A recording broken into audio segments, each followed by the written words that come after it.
दोस्त, किसी ने बड़े कमाल की बात कही है कि जब आप किसी चीज को पूरी शिद्दत से चाहो तो पूरी कायनात उसे मिलाने में जुट जाती है। दोस्त, मैं आज एक ऐसे स्टूडेंट के बारे में बताने जा रहा हूँ जिन्होंने अपने माता पिता के सपनों को पूरा करने के लिए खुद को उस सपनों में झोंक दिया। और उनके पिताजी बहुत गरीब थे। वह एक छोटे से पेट्रोल पंप में पेट्रोल भरने का काम करते थे। दोस्त, दिन भर कड़ी धूप में पेट्रोल भरने का दर्द क्या होता है ये सिर्फ उनके पिताजी को पता था। इसलिए उनके पिताजी ये चाहते थे कि मेरा बेटा एक दिन जरूर मेरा नाम रोशन करे और जो आज मैं पेट्रोल भरने का काम कर रहा हूँ उससे छुटकारा मिल सके।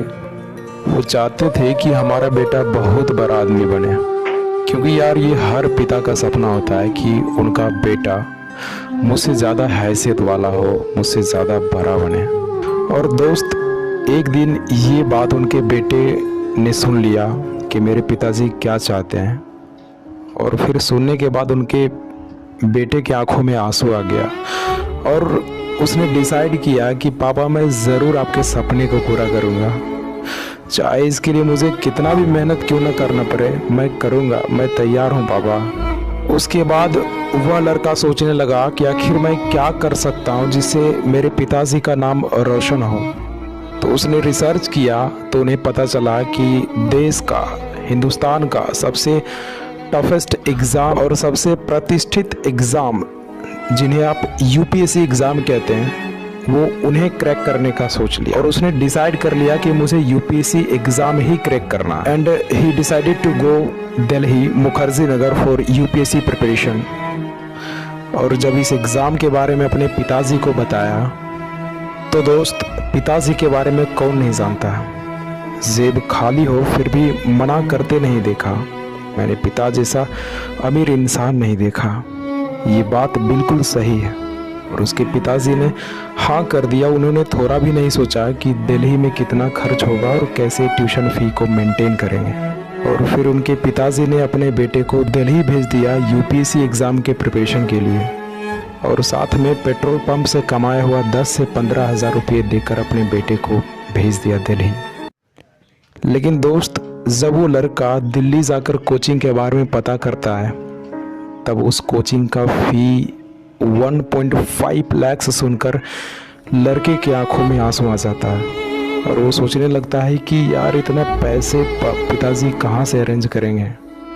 वो बिल्कुल होपलेस हो जाता है और उन्हें लगने लगता है कि शायद मैं पिताजी का सपना पूरा नहीं कर पाऊँगा।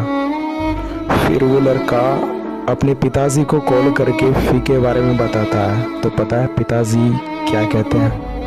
वो कहते हैं कि बेटा तुम क्लास ज्वाइन कर लो, मैं पैसे भेजता हूँ 1-2 दिन में। और ये बात सच हो गया कि सही में उनके पिताजी ने 1 से 2 दिनों के अंदर ही सारे फ़ी को भेज दिए। और जब वो लड़का जानने का प्रयास किया कि पिताजी ने इतने पैसे कहाँ से लाए, तो दोस्त, जब उस लड़का को पता चला कि मेरे पिताजी मेरे लिए इतना बड़ा त्याग कर दिए जिसके बारे में वो सोच भी नहीं सकता था। और फिर उस लड़के के आंखें आंसुओं से भर गया। पता है क्या किया था उनके पिताजी ने?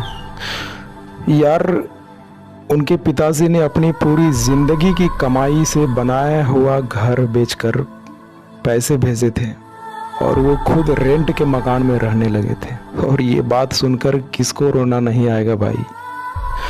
और इतना बात जानकर उसके बेटे का नींद चैन सब कुछ उड़ जाता है। और मैं क्या बताऊं यार, उसका आंसू बिल्कुल रुक नहीं रहा था।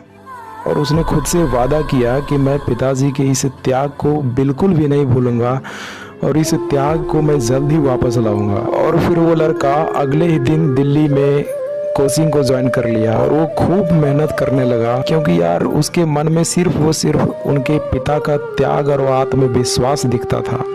और पिता का अपने बेटे के प्रति इतना आत्मविश्वास वो टूटने नहीं देना चाहता था। और यही त्याग उसका सबसे बड़ा मोटिवेशन बन गया। और दोस्त, फाइनली वह लड़का पहले ही अटेम्प्ट में प्री क्वालिफाई कर गया। लेकिन दोस्त, जब वो लड़का मेंस की तैयारी कर रहा था और मेंस का एग्ज़ाम जब पास आया तभी उसकी माताजी बीमार पड़ जाती है और वो हॉस्पिटल में एडमिट हो जाती है। लेकिन यार पता है, उसके पिताजी ने अपने बेटे को माँ की तबीयत के बारे में थोड़ा सा भी इंफॉर्मेशन जाने नहीं दिया, क्योंकि वो जानते थे बेटे का मेंस एग्ज़ाम सामने है, कहीं उसका माइंड डिस्ट्रैक्ट ना हो जाए। इस वजह से वो उन्होंने नहीं बताया। और जब लड़का मेंस एग्ज़ाम दिया और मेंस देकर जब घर वापस आया, तब पता चला कि वो एग्ज़ाम की तैयारी कर रहा था और उसकी माँ हॉस्पिटल में एडमिट थी। फिर वो लड़का अपनी माँ से पूछने लगा कि आपने मुझे बताया क्यों नहीं। तो यार पता है उसकी माँ ने क्या जवाब दी? बोली, बेटा उस दिन अगर मैं तुम्हें बता देती तो शायद तुम्हारा पढ़ाई ठीक से नहीं हो पाता और तुम्हारे पिताजी का इतना बड़ा त्याग असफल रह जाता, और फिर तुम्हारे और तुम्हारे पिताजी के सपने कैसे पूरा होते।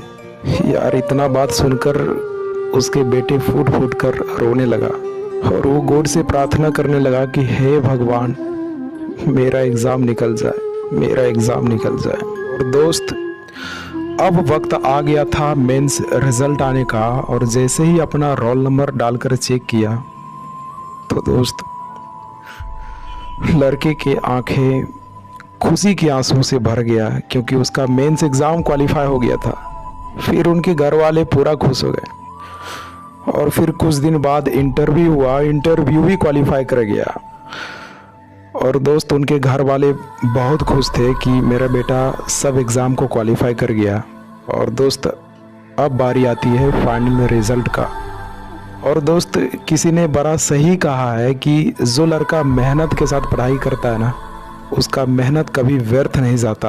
और पता है उसका जब रिज़ल्ट आया तो उसका रैंक ऑल ओवर इंडिया में 26 था, and he became an IAS officer with all India rank 26। और पता है उस लड़के का नाम क्या है? आप लोग तो सुने ही होंगे, प्रदीप सिंह IAS।